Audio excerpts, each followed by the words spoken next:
Hello students, I am Sandeep Kumar Garg from studykhazana.com और आज का हमारा टॉपिक है, आज का सब्जेक्ट है इंटरप्रिटेशन ऑफ स्टैट्यूट्स।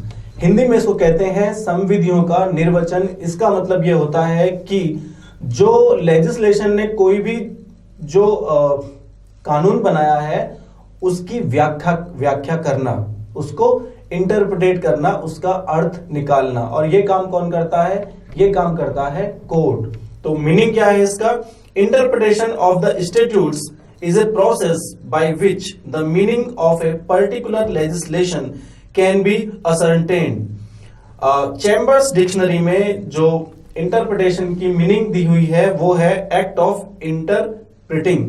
मतलब जब आप इंटरप्रिटेट करते हैं किसी को, जिस समय आप किसी चीज को इंटरप्रिटेट करते हैं तो उसको हम इंटरप्रिटेशन बोलते हैं।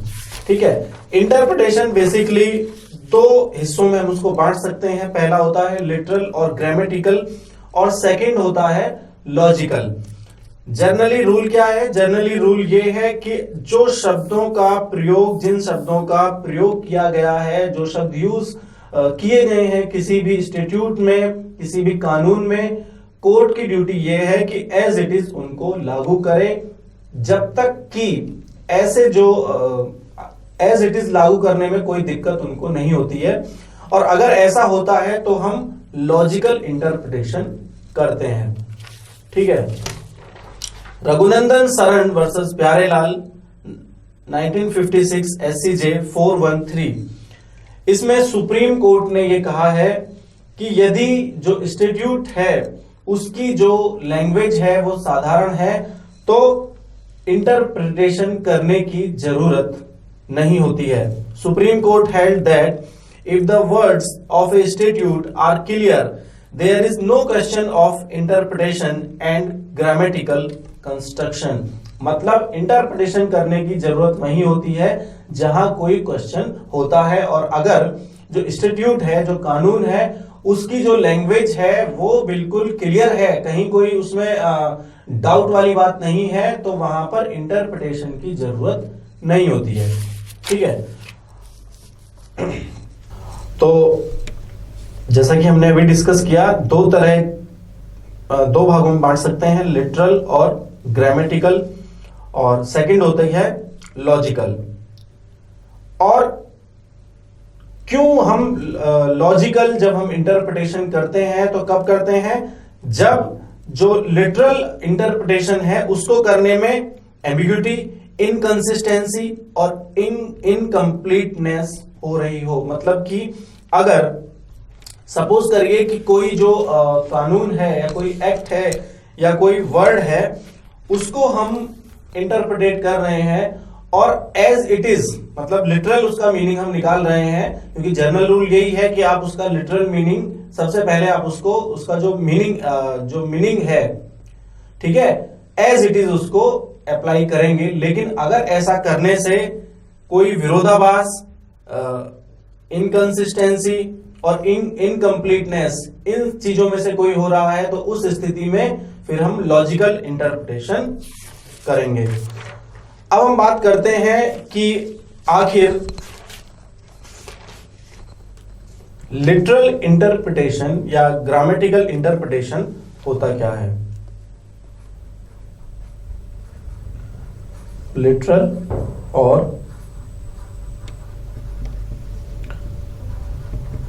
Grammatical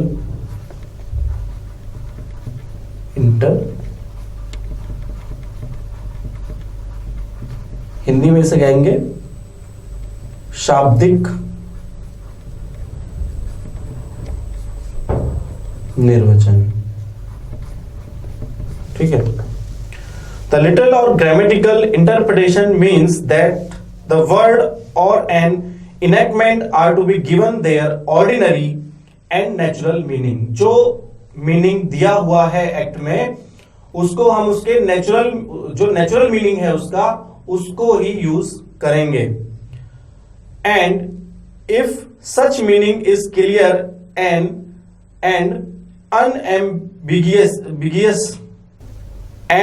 unambiguous effect should be given to a provision of a statute irrespective of the consequences, मतलब अगर जो सबसे पहले हम क्या करेंगे इंटरप्रिटेशन करने में कि जो वर्ड दिया हुआ है उसको एज इट इज अप्लाई करेंगे, उसमें अपनी तरफ से हम कोई भी अपनी तरफ से हम का मतलब है कि जजेस कोई भी उसमें इंटरफेयर नहीं करेंगे अगर जो मीनिंग जो दिया हुआ है वो बिल्कुल क्लियर है। इसके हम देखेंगे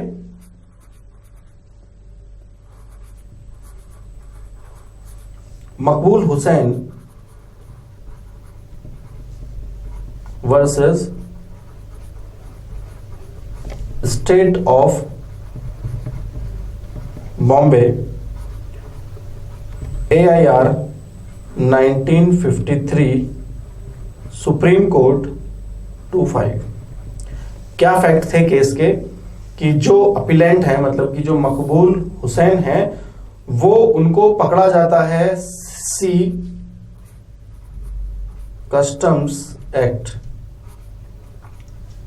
1878 under section 8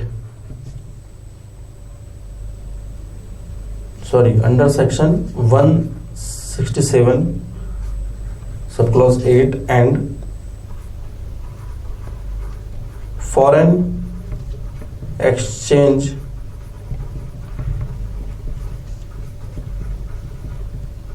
regulation act 1947 under section 8।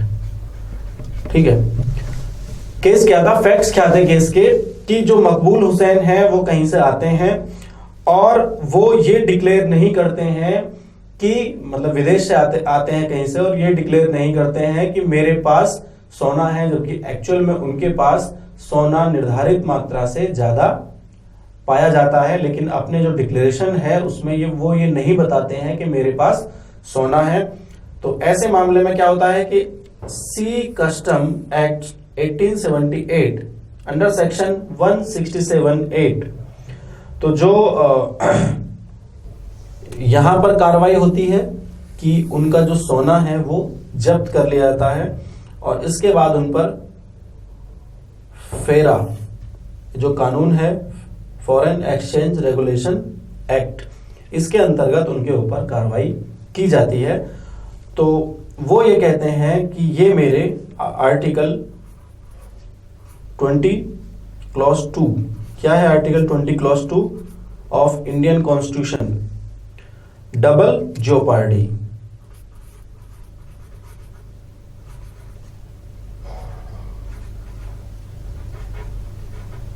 जियोपर्डी मतलब जब किसी व्यक्ति को एक ही कार्य के लिए 2 बार सजा नहीं मिल सकती है, किसी व्यक्ति को एक कार्य के लिए 2 बार सजा नहीं मिल सकती है। उनका कहना यह था कि यहां कस्टम ऑफिसर जो थे उन्होंने मेरा सोना जब्त कर लिया और उसके बाद जो एक्ट है फॉरेन एक्सचेंज रेगुलेशन एक्ट, इसके अंतर्गत मेरे ऊपर केस चलाया जा रहा है, इसलिए ये कॉन्स्टिट्यूशन के आर्टिकल 20 क्लॉज 2 का वॉयलेशन है।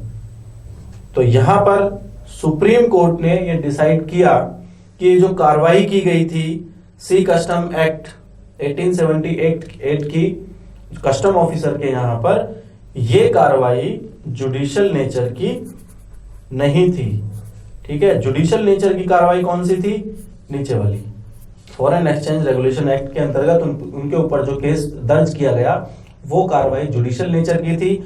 लेकिन जो सी कस्टम एक्ट 1878 में जो सोना उनका जब्त किया गया, सीज किया गया, वो कार्रवाई जुडिशियल नेचर की नहीं थी, इसलिए आप ये नहीं कह सकते हैं कि मेरे आर्टिकल 20 क्लॉज 2 का वॉयलेशन हुआ है।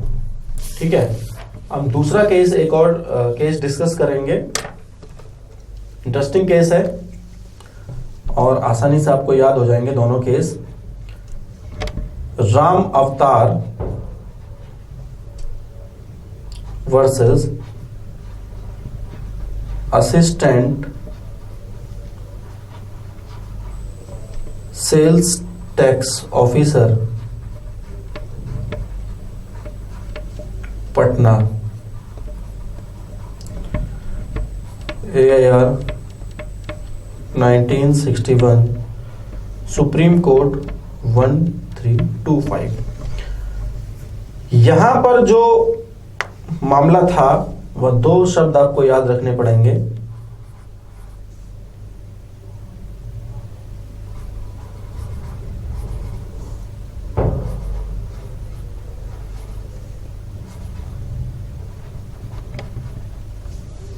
ठीक है, ये बी है बीटल लीव्स और ये है वेजिटेबल, मतलब पान के जो पत्ते होते हैं और वेजिटेबल सब्जी।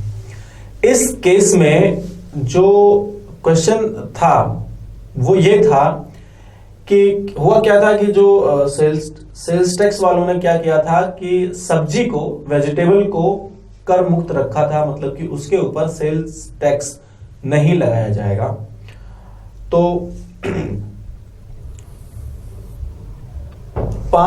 जो राम अवतार हैं, इन्होंने पान के पत्ते पर, पान का बिजनेस करते थे, पान के पत्ते पर भी कहा कि ये भी वेजिटेबल है और इस पर भी टैक्स नहीं लगना चाहिए, और ये बात सुप्रीम कोर्ट तक गई। तो अगर हम देखें तो वेजिटेबल शब्द का मीनिंग अगर डिक्शनरी में हम देखेंगे तो पाएंगे कि वेजिटेबल का मतलब क्या है। वेजिटेबल का मतलब कि वो जड़ हो सकती है, पत्ता हो सकता है, कोई तना हो सकता है, या किसी पौधे के ऊपर लगने वाला कोई फल हो सकता है। अब अगर पान के पत्ते को देखा जाए तो वो वेजिटेबल शब्द की डेफिनेशन में आता है, लेकिन क्या जो विधायिका ने कानून बनाया था या जो टैक्स फ्री किया था वो इसलिए किया था कि पान का पत्ता भी टैक्स फ्री हो जाए, या फिर जनरली जो हम समझते हैं पान के पत्ते के बारे में कि पान का पत्ता जनरल भाषा में क्या पान सब्जी है या नहीं है। बेशक जो है ग्रामेटिकल जो अगर डिक्शनरी में उसको हम देखें तो पाएंगे कि उसके हिसाब से तो पान का पत्ता जो है वो वेजिटेबल की उसमें आता है, लेकिन क्या जो जर्नल हम समझते हैं पान का पत्ता को सब्जी थोड़ी बनाते हैं, ठीक है। तो इसीलिए कोर्ट ने कहा कि जो उसका लोकप्रिय जो अर्थ है उसमें ही इसको समझा जाना चाहिए, इसलिए जो पान का पत्ता है वो वेजिटेबल नहीं है और उस पर आपको टैक्स देना पड़ेगा। ठीक है, तो इस तरह से ये फर्स्ट रूल है लिटरल और ग्रामेटिकल इंटरप्रिटेशन। ये पहला रूल है जो ये कहता है कि जब तक आवश्यक ना हो, जो शब्द दिए गए हैं उनको, उनका जो अर्थ है उसको एज इट इज लागू किया जाना चाहिए। तो इसी के साथ बने रहिए studykhazana.com पर। Thank you.